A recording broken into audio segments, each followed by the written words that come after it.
All right, here we go. Today we have Lance on Rivera, former business partner of Biggie, doing his first serious sit-down interview. Welcome to VladTV. Thanks, Vlad. Happy to be here. Well, we've heard your name for many, many, many years. Mm-hmm. And you've done little things here and there, but for the first time ever, we're actually going to get your whole story. Mm-hmm. So I want to start in the very beginning. So you were born and raised in Brooklyn. Yep. Okay. Bed-Stuy, Brooklyn. So what was Brooklyn like in the 70s and 80s? It was amazing. It was all about love and community and, family. It was just one big, I was a kid growing up and every block was family. We had cookouts everywhere. We had summer youth programs. We had gang fights. We had summer dirt bikes, and families was hustlers. It was good in the 70s and 80s growing up. And you had a good sized family, right? You had brothers and sisters, or just brothers? Yes, I have brothers and sisters on my mother's side and on my father's side. I have 5 brothers and 3 sisters. Okay, and you have older brothers? Yes. Okay, and your older brothers kind of got mixed up in the streets before you did? No, I was bad guy. I was You a were the bad bad kid. guy. I was a really, I was a bad kid till my mother took me downtown Brooklyn to family court when I was 12, and she took me in to see a judge and said, "You take him because I don't want the streets to kill him." And I was committed to a boys' home up until I was 16. So from 12 years old to 16, Yes. even though you had a family Yes. at home, Yes. you were put in a boys' home Yes. for 4 years. Yes. Was it bad? It was the worst of every community at that age, from every projects in Brooklyn. And it was pre-Spofford. That was it was like a cycle.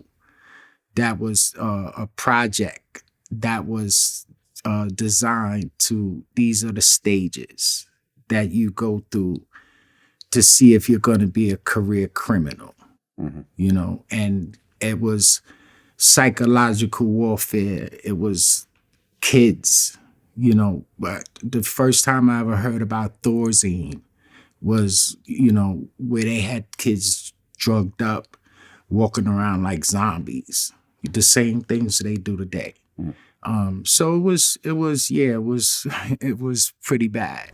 It was murderers. It was, the worst of the worst. It was family court. It was, you do a crime at that age. The first time I was ever arrested, I was 9 years old for robbery and assault, and I was still in public school, so it was, but it was for a reason.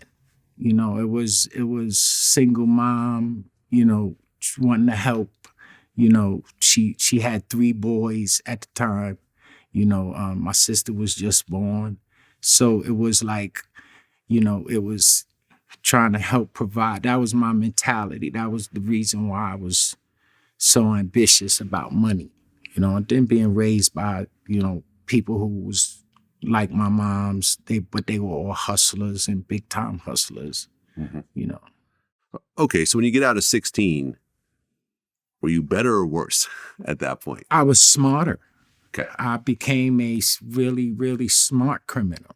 I had graduated. I learned how to go into the dime savings bank at 13 years old with bank books, right? The facility, the boys' home.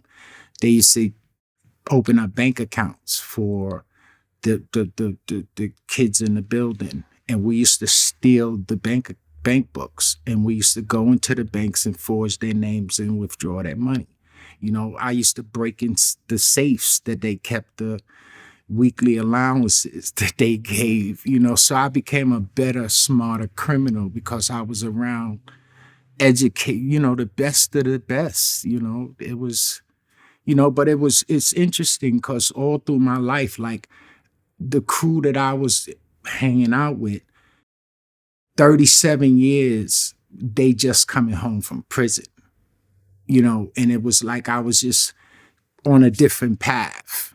Yeah. But I was involved with people who was at that age, 12, 13, 14 years old. They was killers and the worst, like I said, the worst of the worst. Same way Mike Tyson grew up, Brownsville. We all from the Brooklyn. And Brooklyn was fun, and it was you had to survive if you was in the streets, and you could have bypassed the streets if you wanted to.